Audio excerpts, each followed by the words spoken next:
Diasco Foot, le miroir du football de la diaspora congolaise.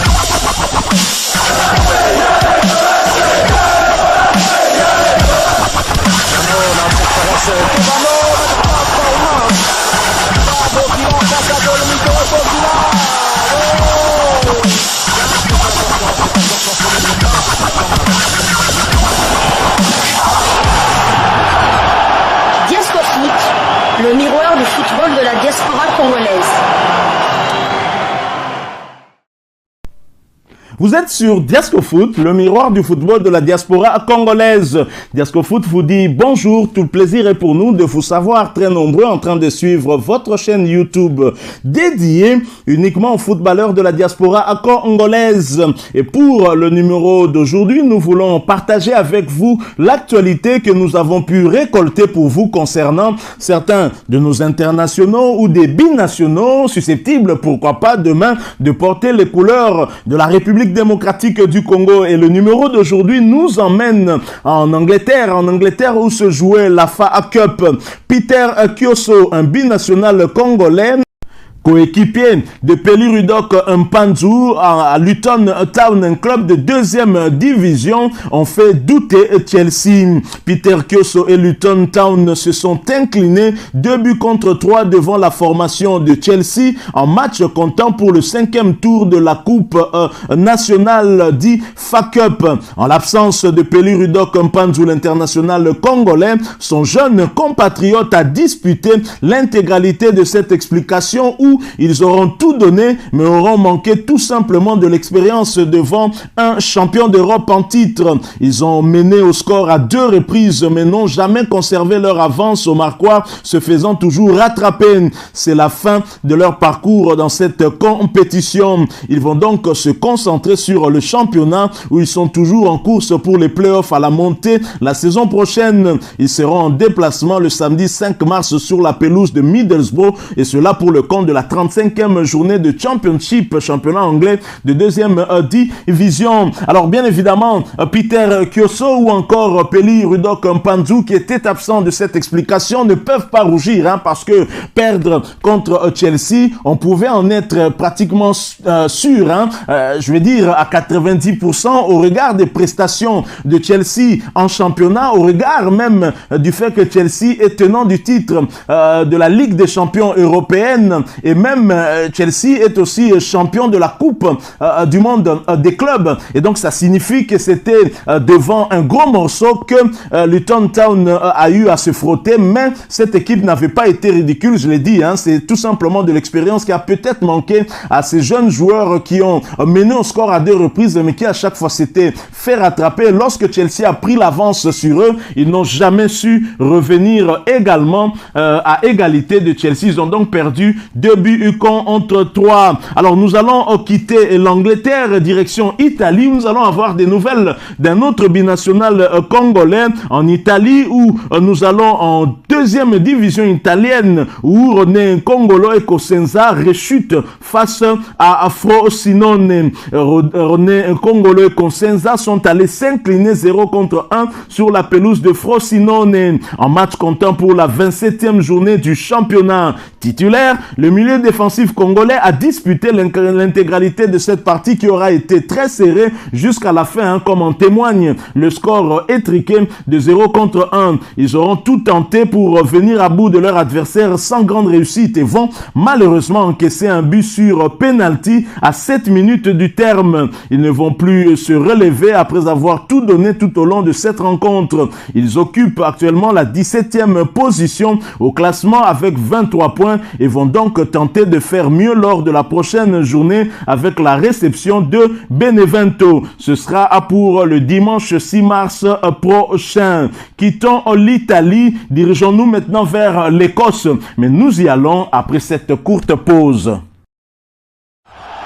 Diasco Foot, le miroir du football de la diaspora congolaise. En D1 écossaise, Rocky Bushiri voit rouge.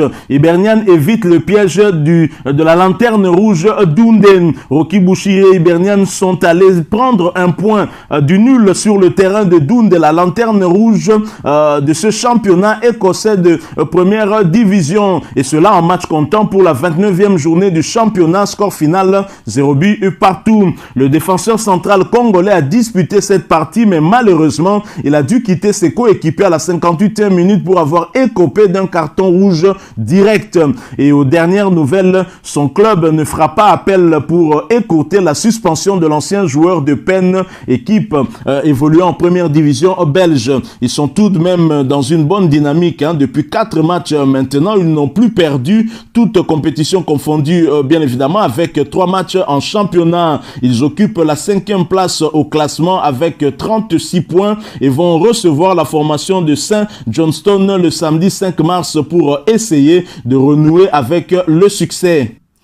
Quittons l'Écosse, revenons sur le continent en Afrique, mais nous allons en Ouganda pour avoir des nouvelles d'un international congolais dont on n'avait plus des nouvelles depuis quelques mois. En première division ougandaise, déjà 17 buts pour César Manzoki avec Vipers vainqueur de Bright Stars. César Manzoki et Vipers se sont imposés 2-1 devant la formation de Bright Stars en match comptant pour la 19e journée du championnat. L'attaquant international congolais est insaisissable depuis l'entame de cette saison avec son équipe. Il a récidivé encore lors de cette partie en inscrivant le 2e but des siens, celui du succès à la 58e minute.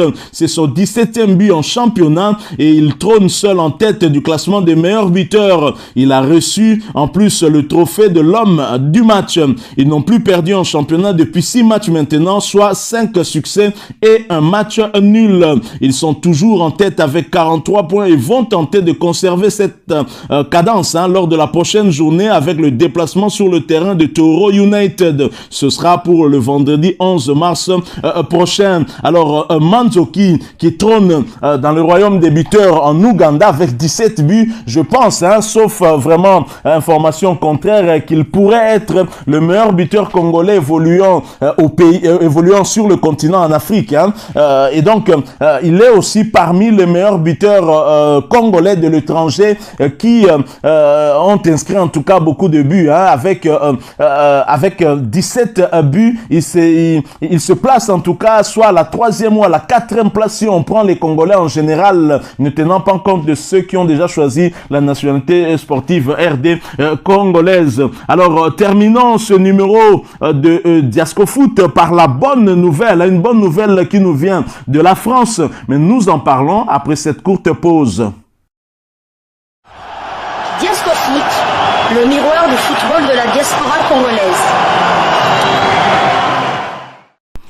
En France, nous allons du côté de Nantes. Du côté de Nantes où Nantes se retrouve sur les nuages. Nous prenons la direction du Stade de France Dixit. Samuel Mutusami, l'international congolais Samuel Mutusami et son club, le FC Nantes, se sont imposés au tir au but, 4 tirs contre 2 devant la formation de l'AS Monaco d'Axel Dissassi en match comptant pour les demi-finales de la Coupe de France. Le score était de 2 buts partout à l'issue du temps réglementaire et des prolongations. Titulaire, le milieu défensif international congolais a disputé l'intégralité de cette explication. Il s'est illustré en marquant le 2e but des siens à la 74e minute donnant ainsi l'avantage à son équipe, même si cet avantage était de courte durée puisque 2 minutes plus tard, l'AS Monaco réussissait l'égalisation. C'est donc le premier but de la saison, toute compétition confondue pour cet international congolais qui du reste a eu également à convertir son tir au but. Il a réussi son tir qui était le 3e de son équipe. Ils sont dans une très bonne dynamique pour avoir gagné 4 de leurs 5 derniers matchs. Un volcan en fusion, nous prenons la direction du stade de France. a-t-il écrit sur sa page Facebook officielle. Bravo donc à Samuel Moutoussamy qui sera certainement dans la liste des convoqués de Hector Raoul Cooper pour la double confrontation face aux Lions de l'Atlas du Maroc le 25 et le 29 mars prochain. Alors en attendant cette double confrontation et surtout en attendant la finale qu'ils vont disputer face à l'OGC Nice le dimanche 7 mai prochain, ils vont continuer le championnat en commençant par la réception de Montpellier. Ce sera ce dimanche 6 mars pour le compte de la 27e journée du championnat. Voilà qui met fin à ces quelques informations que nous avons prévues pour vous dans le cadre de cette chaîne YouTube Diasco Foot, parce que nous sommes le miroir du football de la diaspora congolaise. Et si vous l'avez aimé, laissez-nous un maximum de j'aime. Merci de partager avec nous aussi votre point de vue en nous le laissant à travers un commentaire. Abonnez-vous sur cette chaîne Diasco Foot. Si vous êtes nouveau ou ancien et que vous ne vous êtes pas encore abonné, n'hésitez pas. N'oubliez pas non plus d'activer la petite cloche de notification. Merci une fois de plus à vous qui nous avez suivis. Nous espérons vous retrouver très bientôt avec un autre sujet, mais concernant uniquement les footballeurs congolais de la diaspora congolaise. Si, bien évidemment, Dieu nous prête vie. En attendant, portez-vous bien et Diasco Foot vous dit au revoir.